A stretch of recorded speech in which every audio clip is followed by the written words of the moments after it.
Universal access time is most beneficial when there is a connection between what happens during this time and the learning that has taken place during core instruction. For this month's Instruction Insider, we have Mrs. Amy Meath from Terra Vista Elementary showing a portion of core instruction and a part of a UA lesson. So we've read the book, If You Give a Mouse a Cookie, right? That's a whole cause and effect. If one thing happens, it makes something else happen. So we're going to relate this to informational text this time. So our learning intention today, it says, I will learn how to identify cause as a text structure in a nonfiction writing.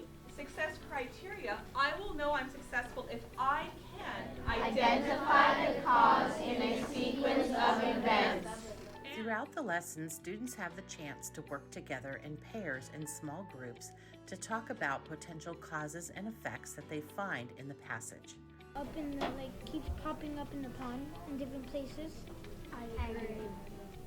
What's the signal word showing that you see up there? Because. Perfect, okay. And then Emerson.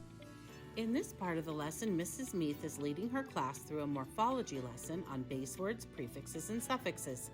The students are practicing constructing new words. That's going to be your new word, uncomfortable. Uncomfortable. I said I woke up one morning and I forgot to eat breakfast, so I sat on the couch and I felt uncomfortable. Guided reading is a time for students to interact with a variety of texts for many purposes. During this time, teachers guide students as they work on reading goals specific to their needs.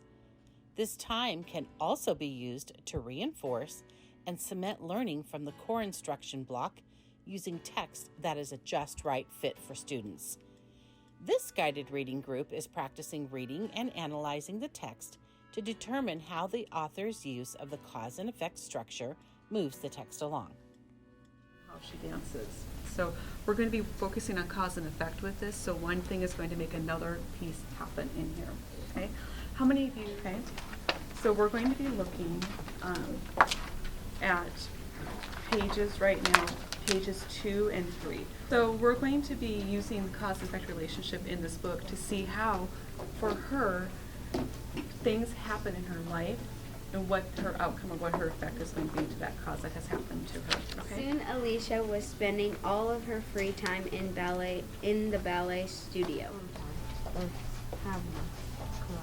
It's actually Havana. Oh. Why is it important to understand the relationship between cause and effect? Like, what makes that important? So, if this is her effect, is that a positive or negative effect? A positive. It is. Did she work really hard to Yeah. get to this point?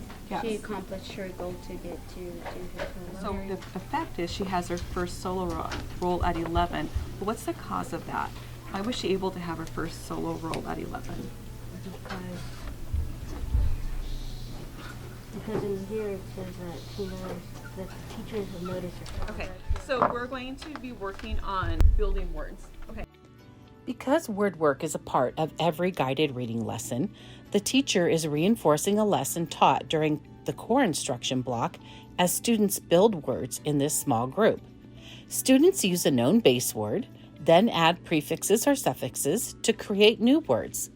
This personalized instruction expands and is an effective way to improve vocabulary skills. So if we have the prefix un, so un is not opposite of. So if someone comes into the classroom and they're not announced that they're coming in, they don't tell us that they're going to be coming in, what are they? Unannounced. Unannounced. Very nice job. Okay, thank you. The science of reading emphasizes the need for young readers to build background knowledge. To build this background, students need to personally engage with a high volume of text. This layered approach of high-quality first instruction using grade-level text, complemented by practice with level text during universal access time, improves comprehension and vocabulary skills.